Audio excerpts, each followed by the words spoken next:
Welcome to Crime Recap, where the crimes are real, the names are bold, and your guide through the chaos is me, Whimsical Amy.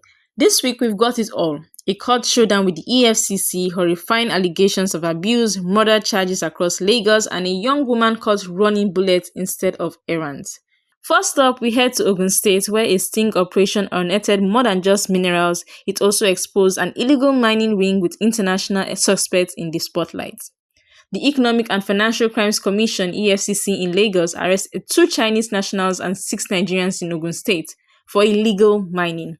The operation in Ogere was based on credible intelligence and surveillance. The suspects were caught with 3 trucks carrying ground lithium powder and other unidentified solid minerals. The items seized included an SUV, mobile phones, ATM cards, passports, and documents. They will face charges once investigations are complete. Now, from minerals to ministry, we cross over to South Africa, where a Nigerian pastor once cleared of serious charges finds himself back behind bars, this time for something less holy. Timothy Omotosho, a Nigerian pastor previously acquitted of 32 counts, including rape and human trafficking in South Africa, has been rearrested. This time, his arrest is linked to immigration violations. Authorities detained him in East London, South Africa, shortly after a church service. He will appear in court to face immigration-related charges, separate from the previous crime cases for which he was released last month. Back in Nigeria, a woman on a perilous mission to Iran is caught at the airport, her body turned into a mule's toolkit.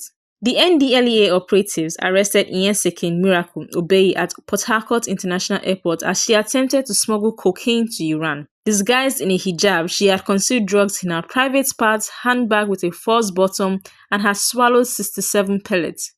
She was placed under observation and expelled the ingested pellets over several days. The total weight of the drugs found on her amounted to 2.523 kilograms.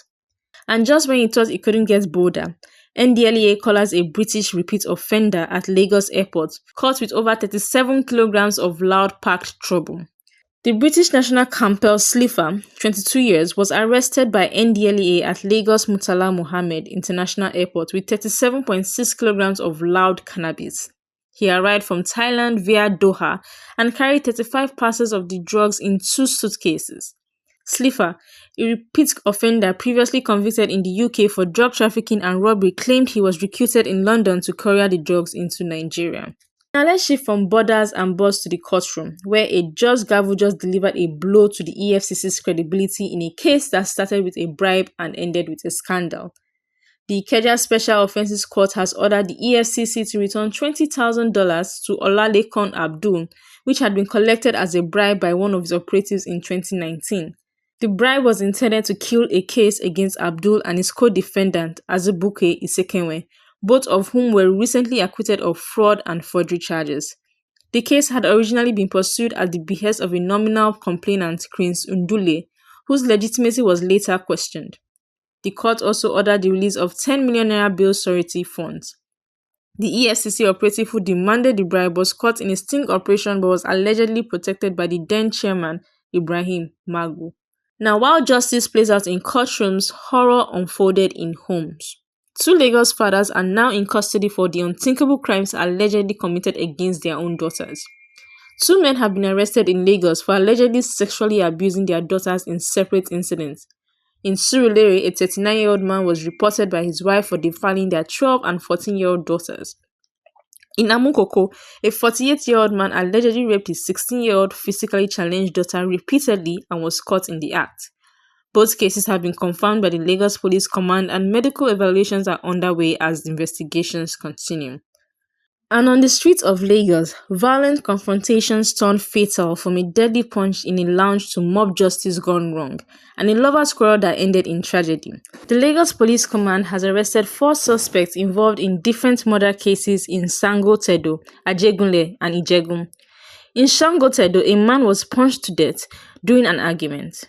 In Ajegunle, 2 robbery suspects beat a motorcycle owner to death and were later attacked by a mob before being arrested. In Ijegun, a woman allegedly stabbed her boyfriend during an argument leading to his death.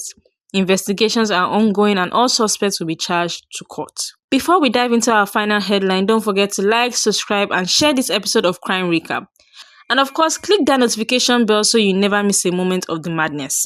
Finally, in Nasarawa, police intercepted a young woman who wasn't just packing heat, she was literally transporting it. Over 480 rounds of ammunition allegedly destined for terrorists. Nasarawa State Police have arrested a 21-year-old woman, Fatima Salisu, suspected of smuggling ammunition to terrorists.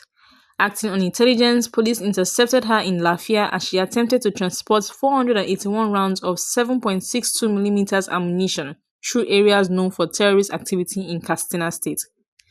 The arrest was executed by the Anti-Kidnapping Unit on orders from the State Commissioner of Police, and investigations are continuing. Now that's your crime recap for the week. Stay sharp, stay curious, and always read between the headlines. I'm Whimsical Amy signing off until the next twist in the tale. For more in-depth coverage and the latest updates on these stories, visit the Eagle Online at eagleonline.com.ng. Don't forget to subscribe, like, share, and join us next week for more crime highlights. See you then.